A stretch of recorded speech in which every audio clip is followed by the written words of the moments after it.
আসসালামু আলাইকুম ওয়া রাহমাতুল্লাহ। সম্মানিত ভিউয়ার্স, আজকের আমি আপনাদের সামনে অ্যালার্জি জনিত সমস্যা, অ্যালার্জি সম্পর্কে আলোচনা করতে চাই।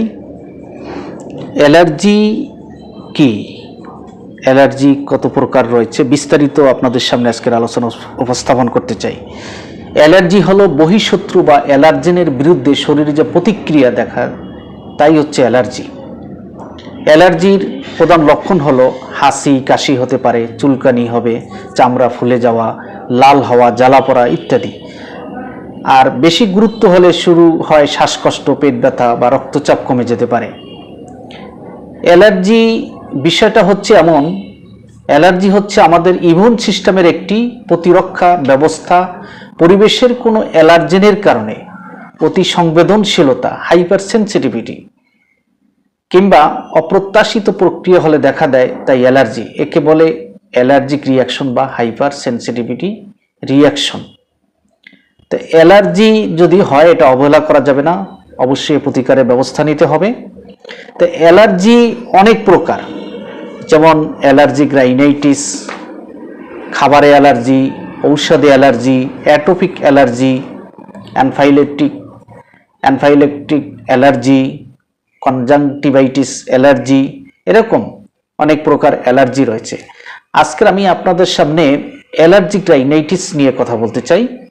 তা অ্যালার্জিক রাইনাইটিসটা হচ্ছে এমন যে কারো কারো বৃষ্টিতে ভিজলে, ঠান্ডা পানিতে গোসল করলে, ধুলাবালিতে গেলে, একটু ঠান্ডা লাগলে বা কোনো ঠান্ডা পানীয় পান করলে প্রচণ্ড সর্দি কাশি শুরু হয়ে যায়।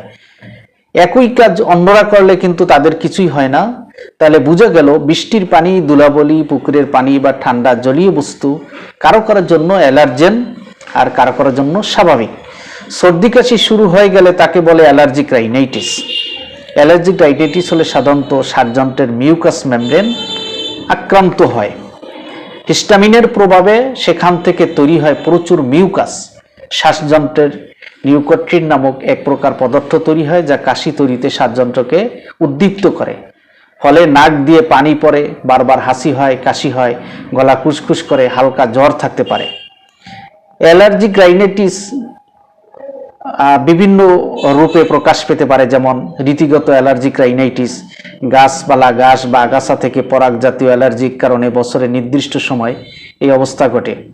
বহু বর্ষজীবী অ্যালার্জিক পেরিনিয়াল রাইনাইটিস, এটি সারা বছর ধরে স্থায়ী থাকে এবং ধুলাকণা, পোষা প্রাণীর খুশকি বা শ্বাসের মতো ইনডোর অ্যালার্জিন দ্বারা উদ্দীপ্ত হয়। পেশাগত অ্যালার্জিক রাইনাইটিস, কর্মক্ষেত্রে পরিবেশের অ্যালার্জেন বা বিরক্তিকর কারণেও অনেক সময় অ্যালার্জিক রাইনাইটিস হয়। অ্যালার্জিক রাইনাইটিসের লক্ষণ: হাসি বা নাক দিয়ে পানি পড়া, নাক বন্ধ হয়ে যাওয়া, মাথা ব্যথা, সাইনাসের ব্যথা, গলা নাকের শ্লেষ্মা বেড়ে যাওয়া, নাক ও গলা, চোখ চুলকায়, অবসাদ, ঘ্রাণ, কাশি এবং শ্বাসকষ্ট সমস্যা দেখা দিতে পারে। এই লক্ষণগুলি হচ্ছে অ্যালার্জিক রাইনাইটিস। অ্যালার্জিক রাইনাইটিসের কারণগুলি: অ্যালার্জিক এক্সপোজার, ট্রিগারের মাধ্যমে যে সমস্যাগুলি হতে পারে, বিভিন্ন প্রতিক্রিয়া, বিভিন্ন কারণে, ইমিউন সিস্টেমের প্রতিক্রিয়া, জিনগত প্রবণতা, পরিবেশগত কারণ, ঋতু পরিবর্তনের কারণেও অ্যালার্জিক রাইনাইটিস হতে পারে। অ্যালার্জিক রাইনাইটিসের যে চিকিৎসা: প্রাকৃতিক চিকিৎসা এবং ইমিউনোথেরাপি।